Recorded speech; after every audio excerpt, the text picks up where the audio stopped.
여러분의 주식, 코인, 사실상 모든 자산에 영향을 줄 수 있는 시한폭탄이 글로벌 금융 시스템의 바로 그 심장부에서 지금 이 순간에도 똑딱거리고 있습니다. 네, 오늘 파헤쳐볼 주제는 바로 이 엔화 시한폭탄입니다. 수조 달러. 상상도 안 가는 어마어마한 돈이죠. 이 거대한 자금 흐름이 지금 방향을 바꾸기 시작했다는 겁니다. 마치 시계가 똑딱이는 것처럼 말이죠. 카운트다운이 시작됐다는 건데 도대체 뭘 향한 카운트다운일까요? 자, 이 복잡한 문제를 제대로 한번 파헤쳐보기 위해서 제가 길을 안내해 드릴게요. 먼저 이 시한폭탄이 대체 뭔지 그 정체부터 밝혀보고요. 그 뒤에 숨어있는 세상에서 가장 큰 베팅이 뭔지도 들여다볼 겁니다. 그리고 이 게임의 규칙이 어떻게 바뀌고 있는지, 그로 인한 충격파는 어떨지, 마지막으로 이 거대한 파도 속에서 우리는 어떻게 중심을 잡아야 할지 그 답을 함께 찾아가 보시죠. 자, 그럼 본격적으로 시작해 볼까요? 우리가 계속해서 말하는 이 금융 시한폭탄. 이게 그냥 겁주는 얘기가 아니라 정말 현실적인 위협인지 지금부터 그 심각성을 한번 제대로 들여다보겠습니다. 사실 이 시한폭탄의 도어선은요, 수십 년 동안이나 이어져 온 세상에서 가장 큰 금융 베팅 중 하나라고 할 수 있습니다. 자, 지금부터 엔캐리 트레이드의 세계로 함께 들어가 보시죠. 엔캐리 트레이드, 말이 좀 어렵죠? 근데 원리는 생각보다 간단해요. 이자가 거의 0에 가까운, 그러니까 공짜나 다름없는 일본 엔화를 빌려서요, 이자를 더 많이 주는 다른 나라 자산에 투자해서 그 차익을 먹는 전략입니다. 이게 왜 가능했냐면 일본이 잃어버린 수십 년이라고 불리는 장기 불황을 겪으면서 계속 제로금리를 유지했기 때문이에요. 바로 이 전략이 수십 년간 전 세계 시장을 움직여온 거대한 자금 흐름의 핵심이었던 거죠.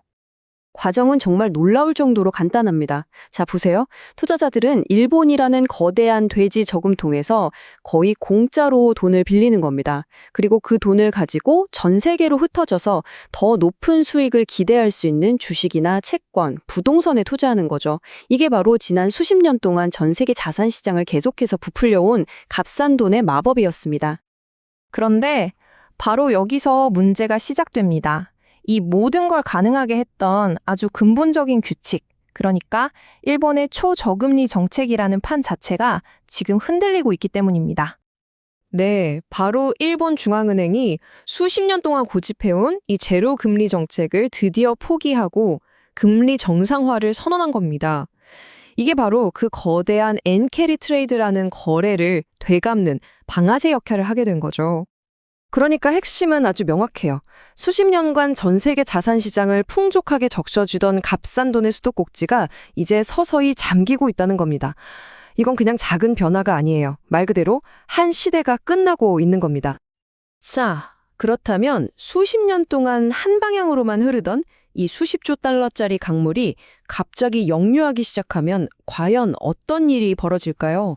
그 거대한 충격파의 경로를 지금부터 한번 따라가 보겠습니다. 우리는 이미 과거에서 그 경고를 본 적이 있습니다. 바로 2023년 7월 28일이었죠. 이때 일본은행이 아주 미세한 정책 변화를 슬쩍 예고했거든요. 시장이 거기에 어떻게 반응했는지 우리가 똑똑히 기억해야 합니다. 결과는 정말 충격적이었습니다. 단 하루 만에 코스피가 8.7%, 나스닥이 3%나 급락했어요. 전 세계 자산 시장이 말 그대로 휘청거렸죠. 이건 앞으로 올 더 큰 변화에 시장이 얼마나 민감하게 반응할 수 있는지를 보여주는 일종의 예고편에 불과했습니다. 예고편이 이 정도였다면 본편의 충격은 과연 어느 정도일까요? 자, 이 위험이 전 세계에 얼마나 깊숙하게 그리고 넓게 퍼져 있는지 그 규모를 직접 한번 확인해 보시죠. 먼저 유럽의 금융 허브 중 하나인 네덜란드입니다. GDP의 9.5%에 해당하는 위험에 노출되어 있다. 이게 무슨 말이냐면요.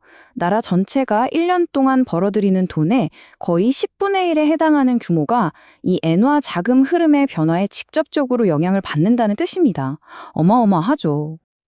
자, 이번엔 태평양 건너 호주로 가볼까요? 여기도 마찬가지입니다. 자원부국인 호주 경제 역시 GDP의 8.3%가 이 거대한 자금 흐름의 향방에 달려 있습니다.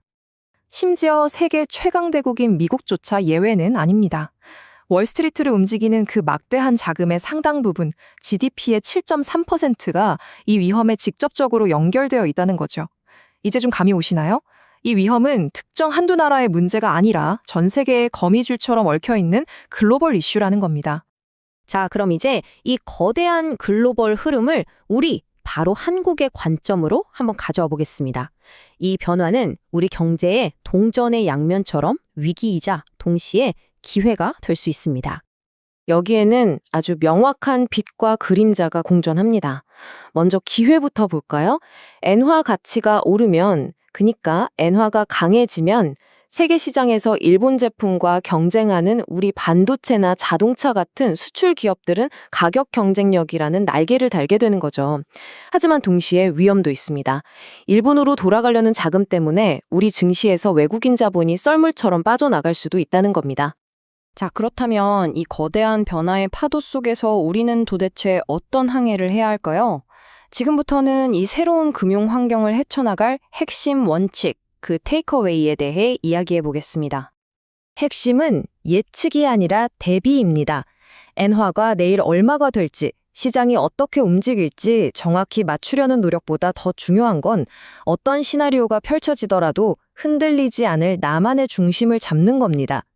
오히려 이런 거대한 변동성 속에서 남들이 보지 못하는 기회를 찾아내는 역발상이 필요한 때일지도 모릅니다. 값싼 돈의 시대는 이제 끝났습니다. 이제 우리 모두는 이 새로운 현실이라는 외줄 위에서 자신만의 균형점을 찾아야만 합니다. 여러분은 어떻게 그 균형을 찾으시겠습니까?